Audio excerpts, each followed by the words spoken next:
Hello friends, good morning. आज की ताज़ा खबर में आपका स्वागत है। तो होपफुली ये मेरा 2024 का लास्ट आज की ताज़ा खबर का हमारा सेशन रहेगा, अनलेस एंड अनटिल मंदार ने कल वीडियो बनाने से मना कर दिया तो ठीक है। तो आज हम डेफिनेटली पहले जैसा हमेशा स्टार्ट करते हैं इकोनॉमिक न्यूज़ से बात स्टार्ट करेंगे, जो ग्लोबल इकोनॉमिक न्यूज़ है, फिर कुछ इंडिया स्पेसिफिक, कुछ स्टॉक स्पेसिफिक न्यूज़।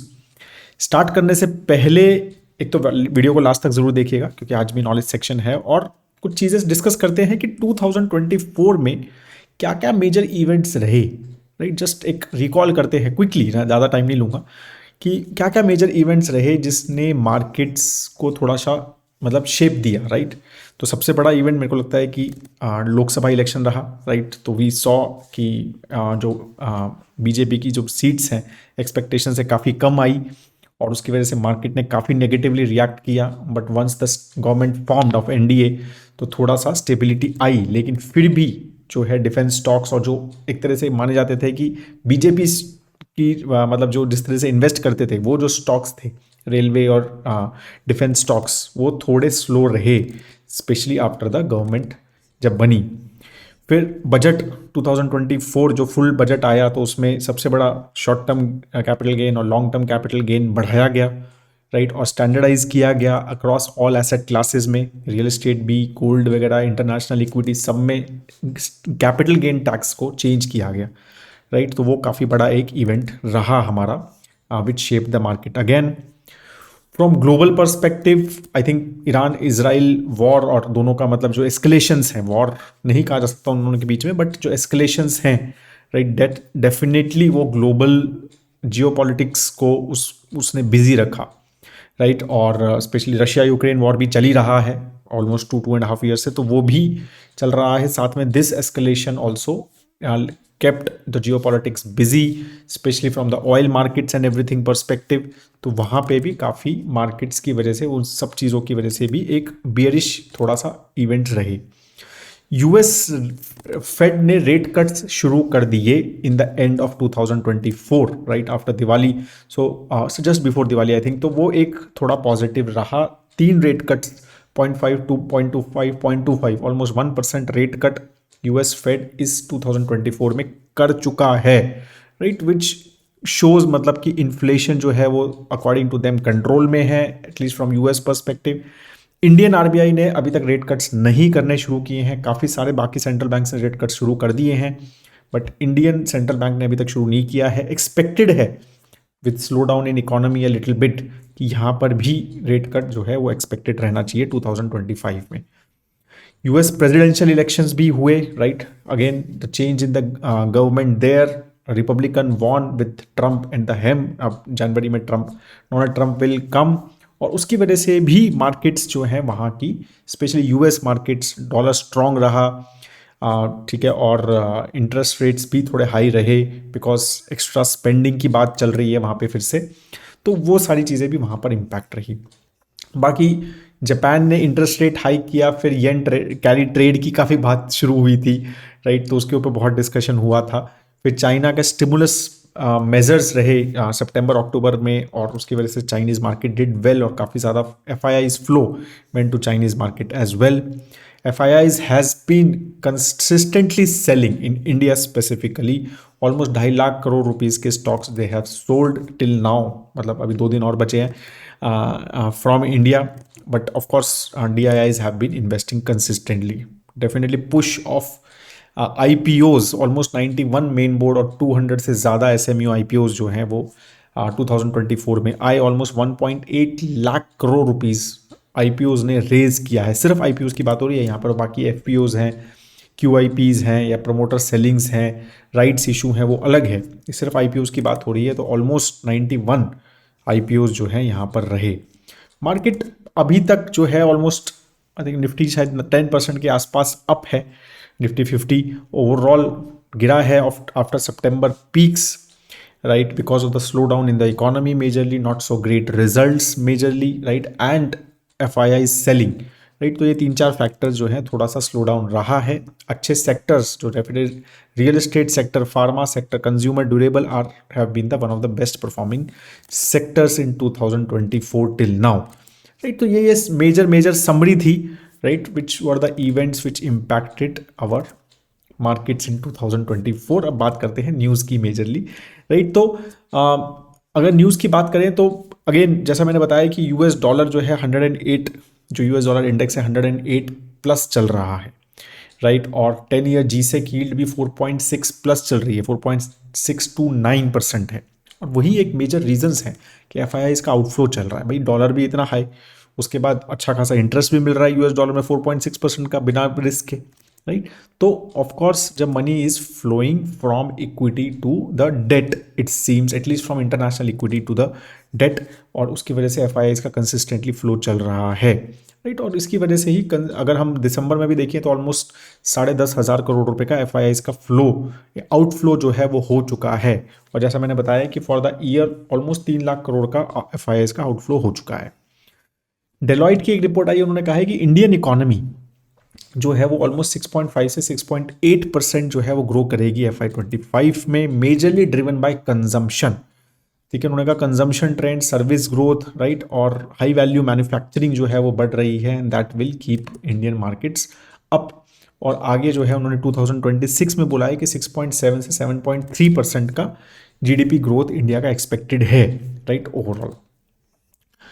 एक पॉजिटिव न्यूज जो आई है वो Q2 FY25 का करंट अकाउंट डेफिसिट की आई है, that has come at around 1.2%, right, of GDP, ठीक है। लास्ट ईयर 1.3% था, तो ऑलमोस्ट तो ये 11.2 बिलियन डॉलर का करंट अकाउंट डेफिसिट ही आया है, राइट। और अगर हम लास्ट ईयर देखें तो 11.3% था। Majorly service exports have improved, ठीक है। और ये एक काफ़ी पॉजिटिव चीज़ है कि हमारा करंट अकाउंट डेफिसिट जो है वो कम हो रहा है, और hopefully we should be positive very soon, that's the expectation कि भाई हम करंट अकाउंट पॉजिटिव हो जाए। करंट अकाउंट मतलब मेजरली ट्रेड डेफिसिट रहता है एक्सपोर्ट इंपोर्ट का ओवरऑल। तो अगर हम वहाँ पॉजिटिव हो जाते हैं सो that will be very positive, कि अगर हम एक्सपोर्ट ज़्यादा करते हैं और इंपोर्ट कम करते हैं, राइट, और हमारा ट्रेड बैलेंस पॉजिटिव हो जाता है overall, so that will be I think a very very big thing. और ये कंसिस्टेंटली रहता है रादर देन एक आध दो रीजंस की वजह से। और मेरे को लगता है कि लो मतलब basically price of crude will also be very important in this, right, because हम क्रूड बहुत ज़्यादा इंपोर्ट करते हैं और बहुत बड़ा पार्ट है हमारे इंपोर्ट का क्रूड। तो वो भी अगर एक कम प्राइस पे रहता है, एक मतलब जैसे अभी तक 73-74 के आसपास है, तो इसी तरह रहता है या उससे कम होता है, that will also add to this, right. Power generation के ऊपर क्या क्या चीज़ें हो रही हैं, तो एक मिनिस्टर ऑफ स्टेट का पीटीआई में एक नोट था, उसमें लिखा हुआ था कि भाई 2025 तक दे आर प्लानिंग कि 24/7 power for all, right, government is planning. तो उन्होंने कुछ एस्टिमेट्स दिए कि भाई हम जो है हमारा एक्सपेक्टेशन है कि 2025 में जो समर का जो सीज़न होता है, जब सबसे ज़्यादा पीक डिमांड होती है पावर की, वो 270 गीगावाट एक्सपेक्ट कर रहे हैं। 2024 में ये 250 गीगावाट थी, और 2023 में ये 243 गीगावाट थी। अब ये 270 एक्सपेक्ट कर रहे हैं। They are saying by 2035 they are expecting 446 gigawatt this power demand, जो पीक पावर डिमांड है, क्योंकि उस 24/7 देना है तो पीक पावर डिमांड को के हिसाब से जनरेशन होनी चाहिए, right, that's what the thought process is. तो इसकी वजह से ही सारी चीज़ें चल रही हैं। दे आर सेइंग कि भाई ओवरऑल 800 गीगावाट की बाय 2030 की कैपेसिटी का टारगेट है, जिसमें से 500 जो है वो नॉन फॉसिल फ्यूल रहेगी, मतलब वो बेसिकली रिन्यूएबल एनर्जी या हाइड्रो वगैरह इन सब से रहेगी। तो इस तरह से काफ़ी एम्बिशियस, और ट्रांसमिशन स्ट्रक्चर में भी काफ़ी सारे चेंजेस हैं, तो काफ़ी एम्बिशियस टारगेट है। इसीलिए ये सेक्टर भी अच्छा कर रहा है। अगर आप देखेंगे power sector has been consistently doing well, right, और काफ़ी सारी डील्स वगैरह, आज भी हम बात करेंगे, एक आध दो डील्स हुई हैं पावर सेक्टर में, तो ये सब चीज़ें भी कंसिस्टेंटली चल रही हैं। जैसे मैंने बताया कि अब हम स्टॉक स्पेसिफिक अगर बात करें तो JSW एनर्जी, राइट, तो they have acquired O2 power, तो ऑलमोस्ट 1.47 बिलियन जो है एंटरप्राइज वैल्यू पे उन्होंने इसको लिया है, जो कि 12,500 करोड़ के आसपास ये सबसे बड़ी डील रही है JSW एनर्जी की, अभी तक की सबसे बड़ा एक्विजिशन रहा है, राइट। तो ये इनकी बात हो रही है कि भाई हम ये जो पावर है ये बेसिकली रिन्यूएबल पावर कंपनी है, और तो O2 पावर जो है इनका जो प्लेटफॉर्म है, और इसका थॉट प्रोसेस ये है कि JSW ने कहा है कि भाई हम 13-14 हज़ार करोड़ और अगर इस कंपनी में डालें तो ये 4.6 गीगावाट की कैपेसिटी ऐड कर सकती है हमारे लिए, राइट। तो अभी JSW की जो करंट लॉक्ड कैपेसिटी है, राइट, जो अंडर कंस्ट्रक्शन है या फिर तो वो ऑलमोस्ट 20 गीगावाट है। तो ये एक्सपेक्ट कर रहे हैं कि अब ये एक्विजिशन के बाद हम जो है एक दो साल में 2027 FY27 तक ये 4.6 गीगावाट यहाँ से आ सकता है, राइट। तो उसके हिसाब से दे हैव एक्वायर्ड इट। अब देखो ऑलरेडी मतलब 2022 में भी इन्होंने ऑलमोस्ट 1.2 बिलियन डॉलर का एक एक्विजिशन किया था माइत्रा एनर्जी का, उसमें भी 1.7 गीगावाट रिन्यूएबल एनर्जी पोर्टफोलियो इन्होंने एक्वायर किया था, राइट। तो यहाँ पर आप देखेंगे तो कंसिस्टेंटली पावर सेक्टर में एक्विजिशंस भी चल रहे हैं और एक बहुत अच्छा केपेक्स, स्पेशली अगर बड़े प्राइवेट प्लेयर्स की बात करें तो दे आर डूइंग कंसिस्टेंट, और even government companies like NTPC and all they are consistent. या पावर ग्रिड जो है उसमें काफ़ी ज़्यादा गवर्नमेंट का फोकस चल रहा है।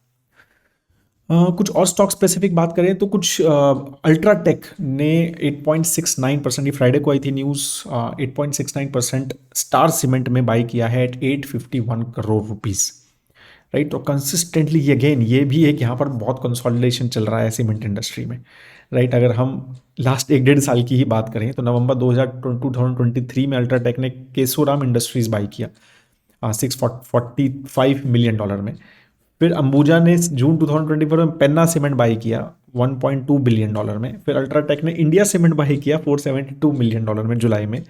फिर अक्टूबर में अंबुजा सीमेंट ने ओरिएंट सीमेंट बाई किया $451 मिलियन में। अब जो है ये $100 मिलियन की डील हुई है, अल्ट्राटेक ने स्टार सीमेंट को बाई किया। तो कंसिस्टेंटली डुओपोली की तरफ जाता हुआ नजर आ रहा है सीमेंट सेक्टर, अल्ट्राटेक और अंबुजा, राइट। तो या अदानी सीमेंट अगर हम बोले, जो अंबुजा और ACC को मिला लें तो ये डुओपोली की तरफ जाता हुआ ये सेक्टर आप देखेंगे तो नजर आ रहा है, राइट। अगेन जो अदानी पोर्ट्स है उन्होंने एक प्लेस ऑर्डर किया है कोचिन शिपयार्ड को 8 टग बोट्स जो होती हैं, राइट, जो कि बेसिकली एक बड़ी बड़ी शिप्स को टग करके जो है हार्बर पे लेके आती हैं। तो basically it helps in faster deployments of ships and वो सब चीज़ों में। तो 450 करोड़ की डील है कोचिन शिपयार्ड की जो अदानी पोर्ट ने दी है। इन्होंने पहले भी, अदानी पोर्ट ने पहले भी बिजनेस दिया है और इन्होंने अहेड ऑफ शेड्यूल एक आध दो बिजनेसेस जो हैं अदानी पोर्ट्स को कोचिन शिपयार्ड ने किए हैं। Reliance has also acquired health care startup Karkinos करके 375 करोड़ की ऑल कैश डील करी है उन्होंने। Oncology focused health care platform है, ठीक है। तो majorly providing technology driven innovative solution for early detection, diagnosis and management of cancer. तो ये सेकंड डील है मेरे ख्याल से हेल्थ केयर स्पेस में। लास्ट वीक भी रिलायंस ने एक ऐसा छोटा डील जो है हेल्थ केयर स्पेस में, डायग्नोस्टिक स्पेस में किया था। तो थोड़ा फोकस नज़र आ रहा है, लगता है वहाँ पर रिलायंस थोड़ा हेल्थ केयर स्पेस में घुसते हुए नज़र आता है। Again one more news is on the Ola electric CMO and CT, chief technology and product officer, CTO, दोनों ने रिज़ाइन किया है from December 27, right. Anshul Khandelwal, Suvonil Chatterjee ने। तो अगेन ये सब चीज़ें थोड़ी सी ध्यान रखनी चाहिए, गवर्नेंस की चीज़ें होती हैं।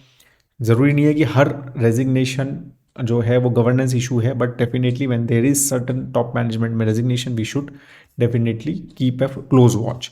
कैम्स में भी CTO जो है मिस्टर रेड्डी, श्रीनिवास रेड्डी ने जो है रिज़ाइन किया है, राइट, फ्रॉम December 2000 अगेंस्ट 27 दिसंबर से।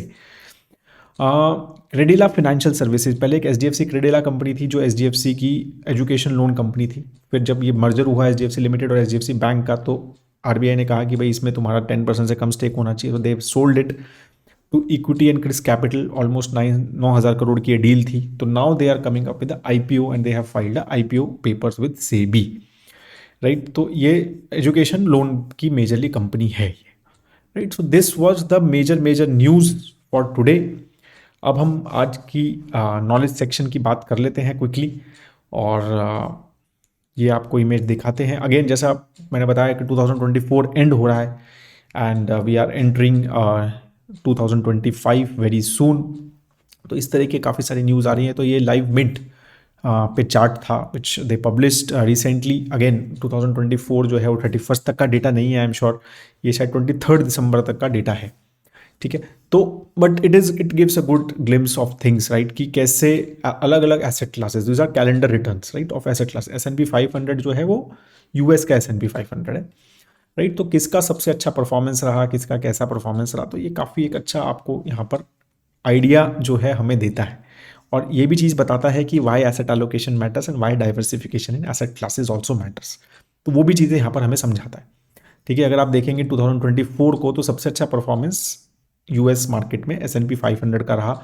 सेकंड काफ़ी क्लोज मिड कैप इंडेक्स का बहुत अच्छा रहा, स्मॉल कैप इंडेक्स भी काफ़ी क्लोज रहा, गोल्ड फोर्थ रहा, right. Large cap is low 13.7%, G sec 9.9%, credit risk funds, right, जो कि अगेन डेट फंड है 8.8%, corporate bond fund 7.6, T bills 4.6, real estate flat according to, again ये आरबीआई इंडेक्स है। आप ये कहेंगे कि नहीं मेरा तो एक साल में हमारी जगह जहाँ पर मैं हूँ वहाँ तो बहुत बड़ा है, बिल्कुल लोकेशन स्पेसिफिक हो सकता है। आरबीआई जो इंडेक्स पब्लिश कर रही है उसके हिसाब से कोई फ्लैट रहा almost, real estate didn't do well, जबकि रियल एस्टेट इंडेक्स जो है बीएससी का one of the best perform, actually the best performing index रहा, राइट। ये इंटरेस्टिंग है, राइट। सेक्टर वाइज जो है वो सबसे अच्छा रियल एस्टेट ने रिटर्न दिए, लेकिन आरबीआई के हिसाब से again real estate has not done so well. ठीक है, ये काफ़ी इंटरेस्टिंग है। तो यही चीज़ आप देखेंगे तो फिर देखो अब S&P 500 यहाँ पर 2024 में अच्छा किया, 2023 में, 22 में वर्स्ट परफॉर्मर था। ठीक है, तो ऐसा ही होता है, राइट। तो 22 में आप देखेंगे तो यूएस का जो मार्केट था वो -10% पे था, गोल्ड बेस्ट था 11.7%, इंडिया का लार्ज कैप 6% पे था। तो ये चीज़ें आपको समझनी है बार बार, शायद ये एक दो बार पहले भी मैंने बताया है नॉलेज सेक्शंस में। तो 2021 में स्मॉल कैप ने 59% रिटर्न दिए थे, 59, राइट। और तो ये आप, और मिड कैप ने 48% रिटर्न दिए थे उस टाइम। ठीक है, तो इस तरह से अगेन, और फिर स्मॉल कैप 2022 में -1, 2020 में भी स्मॉल कैप ने रिटर्न अच्छे दिए, 2019 में स्मॉल कैप -8, 2018 में स्मॉल कैप -23.6। तो अब किसी ने 2017 में अगर स्मॉल कैप में डाला हो इस रैली के बाद 57 के बाद, 2018 में -23, 2019 में -8, भाग जाता वो 2 साल में स्मॉल कैप से, राइट।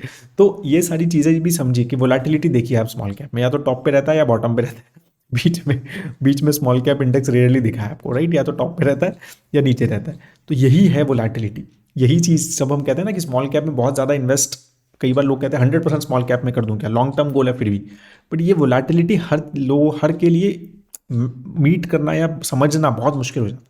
क्योंकि जब ये नेगेटिव होता है ना, जब इस तरह के होते हैं तो ये हाइंडसाइट में अच्छा लगता है कि ठीक है ऊपर चला गया, लेकिन जब आप उस टाइम होते हो ना आपको लगता है कभी ऊपर नहीं जाएगा, राइट। तो ये सारी चीज़ें होती हैं। तो कैगर वाइज भी mid cap actually has done best index, last 10 years में सबसे अच्छे रिटर्न दिए हैं। स्मॉल कैप नंबर 2, फिर US number 3, large cap number 4, gold number 5। First जो है वो रियल एस्टेट इंडेक्स ही रहा है, और रियल एस्टेट अगर आप देखोगे तो कंसिस्टेंटली नीचे वाले, मतलब सेकंड हाफ में रेड कलर दिख रहा है तो सेकंड हाफ में ही ज़्यादा रहा है अगर हम ओवरऑल देखें। Gold has given decently good return, 11% returns in 10 years has been pretty good I think, right. तो ये सारी चीज़ें हैं, तो इसीलिए ये जो फाइनेंशियल प्लान और एसेट एलोकेशन और ये सब चीज़ों की जो बात होती है ना वो इसीलिए होती है, राइट। कि यही चीज़ें हम एज अ इंडिविजुअल हमारे लिए करना मुश्किल हो जाता है, तो ये फाइनेंशियल प्लान बनाना बहुत ज़रूरी है। Diversification of asset classes, asset allocation, thought process, goal based planning, इसके लिए ही बात होती है ये सारी चीज़ें, राइट। तो इसीलिए ये जब आप थॉट प्रोसेस करिए कि ये हर बार अलग अलग होगा, कोई भी नहीं कह सकता कि अब 2025 में सब नंबर 1 पे कौन होगा, राइट। गैस कर सकते हो आप, लेकिन it may not be right, and बहुत मुश्किल है ये बताना शॉर्ट टर्म में कि कौन अच्छा रहेगा। So that is how it works. इसीलिए asset allocation and diversification plays a very very important role in our financial planning, and that's how you should go with as a retail investor. Have a great time and I hope, ठीक है, आपको ये समझ आ रहा है। Have a great time ahead दोस्तों, wish you all a very very happy 2025, right. I hope that आपको 2025 बहुत शुभ रहे। शुभकामनाओं के साथ आप सबको, अपनी फैमिली को भी मेरी तरफ से विशेष जरूर दीजिएगा, ठीक है। हैव ए ग्रेट टाइम है दोस्तों, जय हिंद।